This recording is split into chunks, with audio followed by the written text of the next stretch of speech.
On number 1 farm in the crowd. Would you do that? Would anybody give an 80 and start it?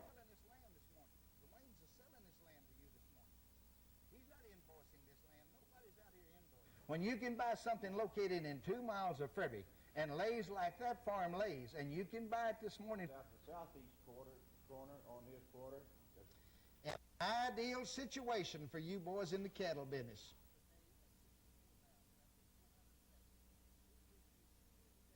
$60.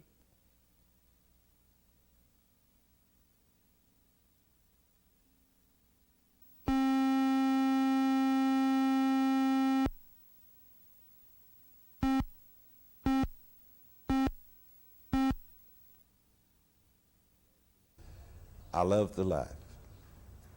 I love the farm life. I love to turn the soil. I love to put the seed in the ground and watch it sprout and grow.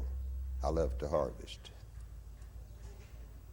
Just my way of life, that's all. If a picture's worth 1,000 words, the face of Tillman County farmer Dwayne Cardwell mirrors the plight of thousands of America's family farmers. Now $71,000, 71. Cardwell was forced to sell more than 600 acres of land held in the family since 1908, and equipment, just to keep the rest. But, like many of his contemporaries, caught up in the vicious circle of high interest rates, declining land values, low prices for what he grows, little chance to sell it overseas, and uncertainty over what Washington plans to do about it, things have not gotten any better. Would you bid $59,500? Bottoms fell out of hay, cattle are cheaper and everything, to where the 1st of August, I didn't have any equity left. Cardwell has been hauling peanuts and melons to help make ends meet. His son, forced to sell his land and equipment, is doing day labor. Cardwell shares the blame for his fate, but he says he got plenty of encouragement to become bigger, to try and do better. We helped bring part of this on ourselves. College professors and economists and things begin to tell us, you know, there's going to be a world famine, and that we were going to have to supply food for the world, and we needed to sow everything from fence to fence, and we were gullible, sure. We did all the good things that everybody suggested that we do. Things have been going down ever since. The American farmer still doesn't know what the future holds. Capitol Hill and the administration haven't reached agreement on the latest version of 50 years' worth of farm programs and farm philosophy. But anything is better than the present. Struggling family farmers like Dwayne Cardwell think it's a page out of history. Nero fiddles while Rome burns. George Tomic, News 4.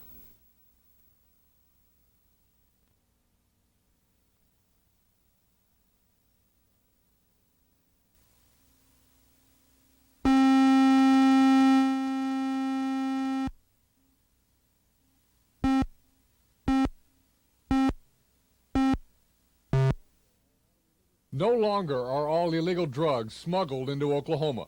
They are now being manufactured here in homemade labs that are springing up all over the state. With the right formula and some basic knowledge of chemistry, the labs are turning out millions in PCP and amphetamines.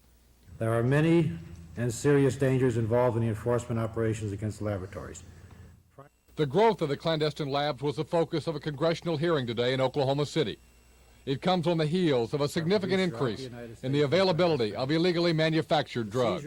We have no foreign country to blame for these crimes, as we do with heroin or cocaine. The production and distribution of these clandestine drugs is an American crime problem, and it has increased at an incredible rate. The panel was told an illegal drug lab can be set up for as little as $1,000. It can produce $500,000 of drugs a week.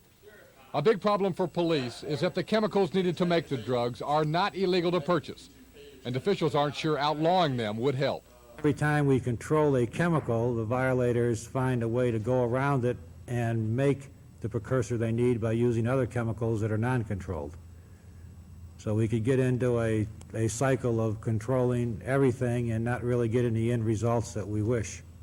Police also have to deal with the fact that many labs are booby-trapped, rigged to blow up if disturbed. According to law enforcement officials, the answer to stopping them is more money and more manpower, and a commitment from state and federal governments that they want the labs put out of business. Jeff Fowler, News 4 at the Federal Courthouse.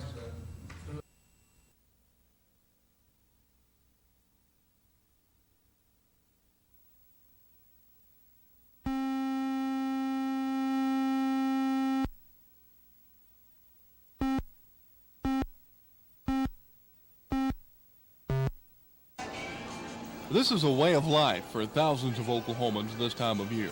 The cool September weather, the fun, and most of all the food brings large crowds to sample an Oklahoma tradition, the atmosphere of the state fair. But along with the crowds comes something else, money, cash money, and it makes an inviting target for thieves. Everyone who carries money at the fair is vulnerable to theft. Last night, a man and his wife were attacked by two robbers in the fair parking lot. The police were on the scene quickly after the woman screamed for help, but it wasn't soon enough. 43-year-old William Murphy from Dell City was shot twice by the men who vanished into the night. Command post all units, copy information, reference. The Oklahoma City Police Department has set up their mobile command post at the fair, and they're using 32 patrol officers every day this year. Last night's incident could have been worse. Murphy is in satisfactory condition with stomach wounds, and his wife was not injured. And even though police officials say they cannot cover every area, they believe on a whole the fair is safe for everyone. Anytime you have a large group of people congregate at one location like you do the state fair, well, you have problems from time to time. But the fair's safe. We've got more police assigned to the state fair this year than we ever have. Come on, Trace. Come on, Trace. As people continue to enjoy themselves at the fair, the security effort will continue. Officials are working hard to make this year's event profitable without tragedy. Police are saying park in lots with lights and try and park close to a gate, and they are reminding everyone, never go to the fair by yourself. Kevin Ogle, News 4 at the State Fair of Oklahoma.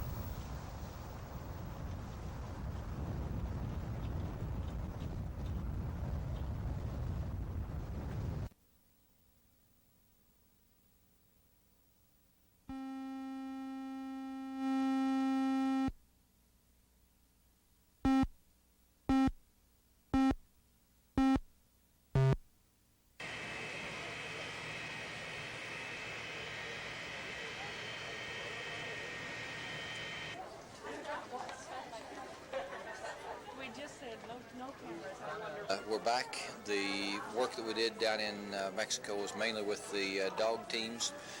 We worked in the areas in the rubble, the things that are left now 7 days after the earthquake, and things basically that are left now are mainly the mop-up work and the final touching work.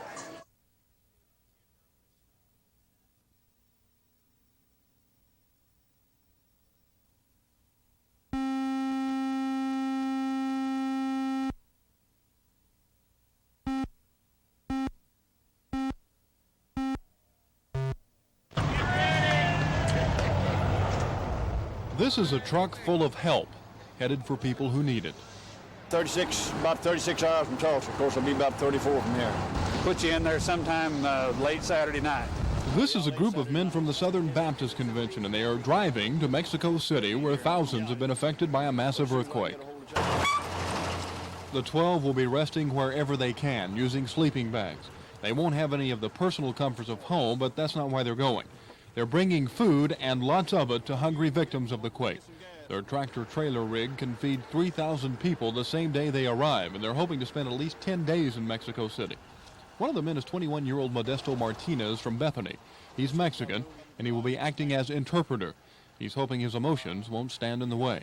Yeah, I think it's going to be pretty hard to overcome it because just so much disaster that's down there, and I'm going to try to do my best as I can, not to get too much emotionally involved and try to do my job the best I can. So it's going to be real hard. Let's go. Good luck, gentlemen. It is a long and tiring trip. As the men were climbing into their vehicles this morning, they were preparing for a day and a half on the road alone. But the distance doesn't bother them. This effort is more than a helping hand. The volunteers believe they're being called to do this, and they feel they are prepared to meet the need. Kevin Ogle, News 4.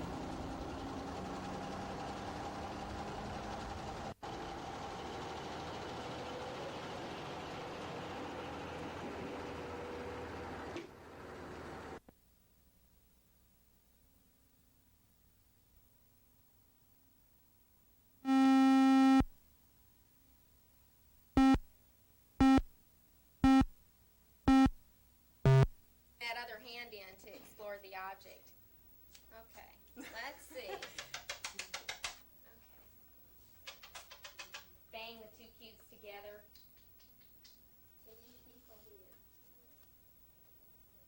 We're encouraging our children to miss childhood, to not enjoy it, not have a good time, not play, to be too burdened with the stresses of life.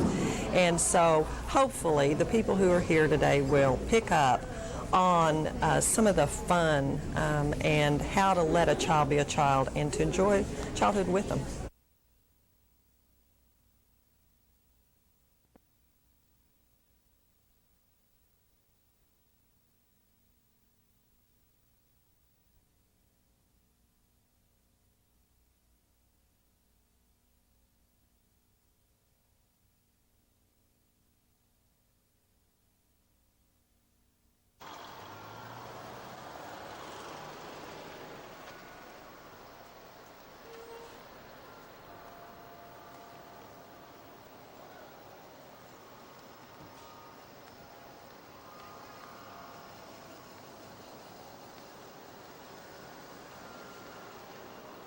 We had a good year, really, we did. And if yesterday had not been so cold, I think we could have broken the record. Because on Saturday we had 240,000, which is a fantastic day. And if it had continued, if the weather had continued to be good on Sunday, I think we would have broken the record.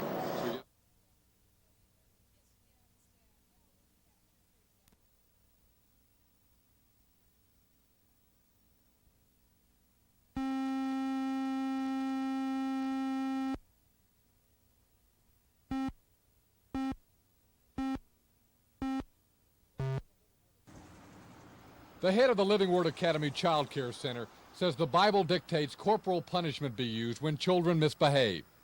But the use of spanking or other physical punishment at child care centers is against state law. So the Living Word Center has been operating without a license. And that has set up a court fight over the state's rights to license child care centers versus the religious beliefs of Living Word Academy. The state contends that the Academy Center has to abide by the same laws as every other facility. They are also attempting to prove the corporal punishment there was excessive. 2 former employees testified today that small children were paddled and slapped with rulers. But Assistant District Attorney Charles Rogers says the issue is protecting children, not religion. The fact that persons have religious principles, certainly that's something to be encouraged in society. But it is not relevant to the defense of this case, which is and concerns the health, safety, and welfare of the children that are there. Academy Attorney Bill Graves is arguing that the facility is a school more than a daycare center and is thus exempt from state regulations. And the head of the center says the state is trying to make itself more powerful than the Bible. I think DHS just thinks that they are above and beyond God. That's what I think it boils down to, and they just resent the fact that we don't feel like we need to have a license. Witnesses for Living Word Academy are expected to testify that corporal punishment was used sparingly and only to keep order. But the state contends if it was a daycare center, it could not be used at all. Jeff Fowler, News 4 at the Oklahoma County Courthouse.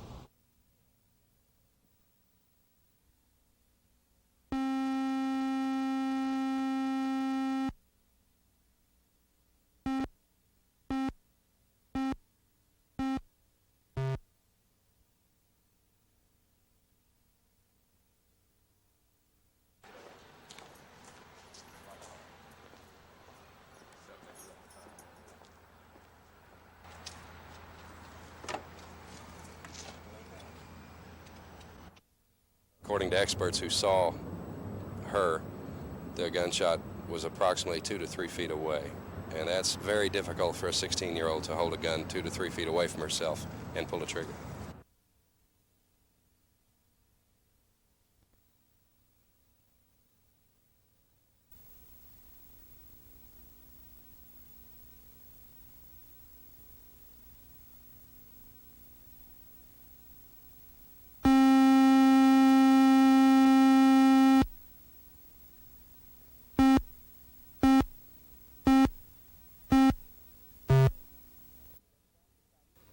Russel Long was brought to South Community Hospital to learn what a dying policeman knew about his murder investigation. The accused killer is a former neighbor of Oklahoma City Police Homicide Sergeant Les McCaleb. Earlier this week, Long's attorney claimed that the terminally ill policeman once cleared his client of wrongdoing in the disappearance of Charlotte Kinsey and Cinda Pallett. News reporters were not allowed inside the hospital courtroom. The district attorney briefed reporters on the policeman's testimony immediately after the court session. I'm saying what Sergeant McCaleb's testimony was, that he never investigated anyone with reference to this case, that he never made any statement to the effect that he'd investigated anyone, and that his statement was actually to the effect that he did not know Russel Long well enough to comment as to whether or not he could have committed this crime, but that Mr. Long did live across the road from him. Royal Long's preliminary hearing will resume next week in a traditional courtroom. After hearing a couple dozen more witnesses, a judge will decide if the accused killer should stand trial for the kidnapping and murder of the two teenagers. Scott Wallace, News 4 at South Community Hospital.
All eyes turn skyward today out at the Air National Guard base for some spectacular stunt flying demonstrations. One of the flyers was 35-year-old Skip Thigpen. He's been flying since 1966. Now he puts his specially built Super Chipmunk through incredible maneuvers to please crowds at air shows like this one. It's the greatest thrill I've ever had. Number one, you feel real good in the airplane. The airplanes are made for this type of flying. And doing it low to the ground, it's probably the biggest thrill anybody could ever have. As you're coming out of a maneuver and watch the ground rush up and just barely miss, and know that you can do that really makes you feel good. You're ready to fly, huh? Yeah. But back here on the ground, future pilots got a chance to see some of the Air Guard's airborne hardware close up. Thousands of people turned out today, and the longest line seemed to be the one to view the inside of the huge AWACS airborne radar plane. Why in the world are you waiting in such a long line to see this airplane? Because this 4-year-old's got this obsession with going through that AWACS plane. But it's been fun. It's been a good wait. We've had a chance to see a lot of the stunt flyers out, and that's what's made the time go so easy, is just watching the planes up in the air. Who knows? This 4-year-old, or one like her, may someday be high in the sky defending our country. Storm Smith, News 4.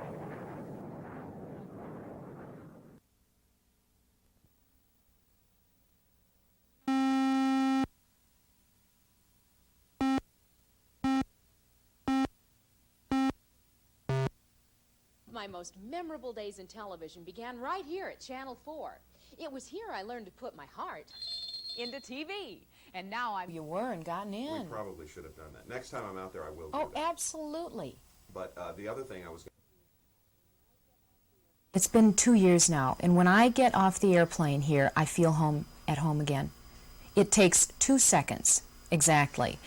And it makes me very nostalgic.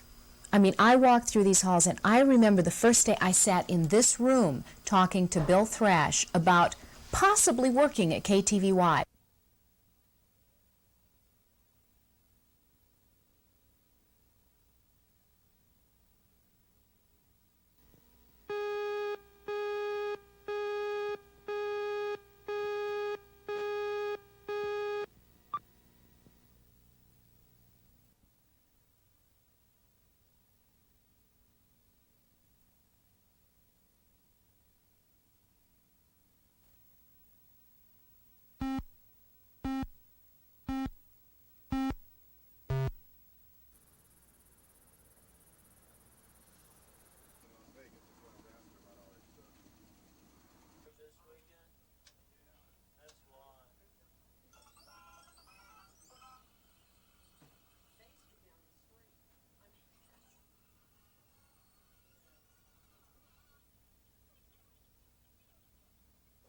When this goes.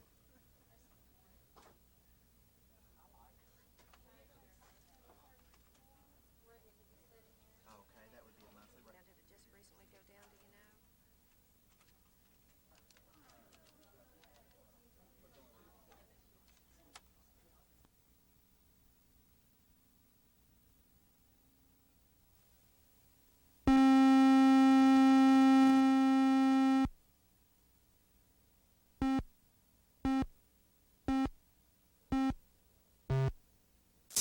Vernon, why don't you keep your eyes closed while I'm doing this? Dr. Bill Ravel has a going dental practice in northwest Oklahoma City.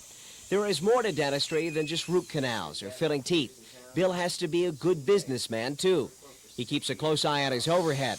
One of Bill's most recent business decisions was to keep AT&T as his long-distance telephone carrier. But last month, Bill got a bill from MCI. It seems someone signed him up for that service without telling him. According to MCI headquarters in St. Louis, an Oklahoma City Amway distributor is to blame. We were a little upset, and we called MCI, and they gave us a number for Amway that had been disconnected. And that's as far as we got with it. You haven't been talking too much. You've just been paying too much. But both MCI and Amway are aware of the problem. Amway officials at their corporate headquarters in Michigan confirm they are investigating 3 Oklahoma Amway distributors that may have fraudulently signed up MCI customers. MCI executives promised to correct the problem. If it does happen, we will want to promptly correct the problem and take care of the customer's account or who has been signed up with the MCI to get them back to where they want to be with the carrier they wish to be with. Amway has cleared up Dr. Ravel's long-distance bill. They've apologized for the inconvenience, but this dentist hasn't been swayed. I guess for long-distance service, we'll stay with AT&T. Kurt Autry, News 4.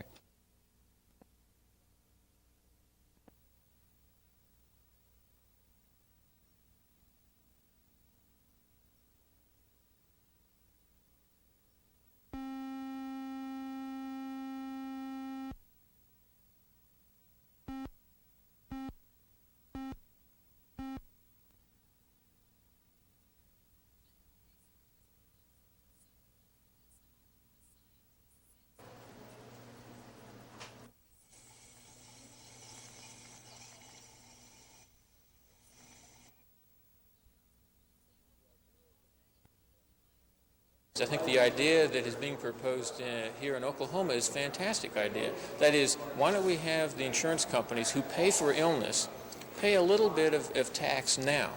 And what will be gained from that is actually improved health and, in the long run, less outlays for the insurance companies.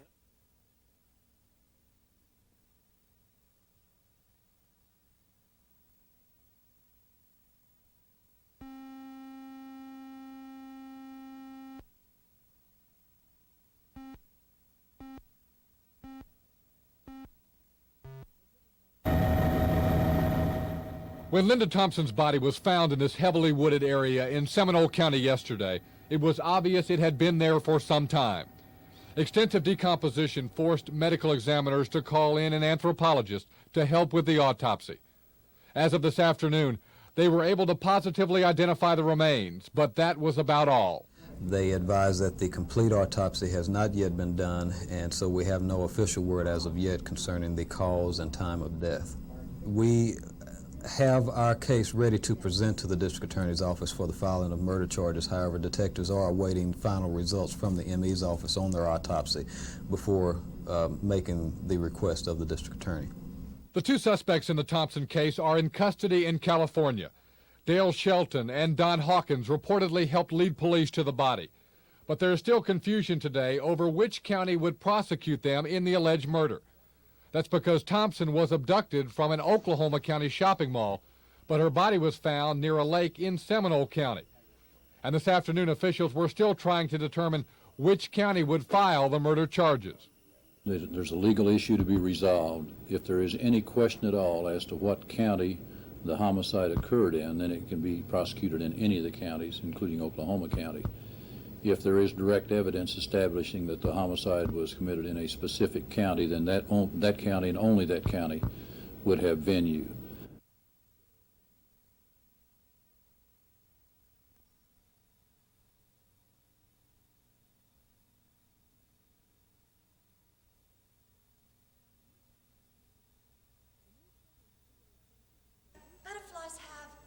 The new children's theater season at Stage Center is coming out of its shell with the delightful Ant and the Grasshopper.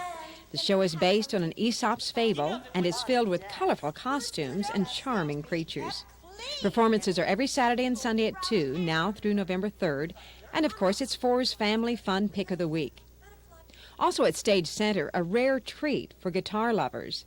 The world-renowned and Oklahoma-bred Leo Kottke will dazzle with his one-of-a-kind gift for the acoustic guitar this Saturday at 8. If you prefer the sound of prancing hooves, then don't miss the 12th Annual Grand National and World Championship Morgan Horse Show going on now through Sunday at the Fairgrounds. 25 World Championship titles are being awarded for events ranging from jumping to carriage driving. And looking ahead, you'll want to load the kids into your own carriage and head for the Muppets show on tour. It'll be in town from the 17th to the 20th at the Myriad. Get your tickets now. It's almost time for Sugar Babies. Ann Miller and Mickey Rooney head the Broadway touring cast of this flashy, rollicking musical. Performances will run the 15th through the 19th at the Civic Center. The Oklahoma Museum of Art has imported a special show of its own. Straight from the Metropolitan Museum in New York are the Italian Renaissance bronzes from the Robert Lehman collection. The 75 works represent the grandeur of 15th century Italian craftsmen, and the display continues through November 17th. And finally, Oklahoma City University's Opera and Musical Theater kicks off its new season with The Fantastics. The show runs tonight and tomorrow at 8:15 and Sunday at 7 at the Kirkpatrick Auditorium. And for opera lovers, Mozart's Don Giovanni will be presented tonight at 8 by the San Francisco Western Opera Theater at the Masonic Temple in Guthrie. I'm Jane Giroux. Have a great weekend for the fun of it.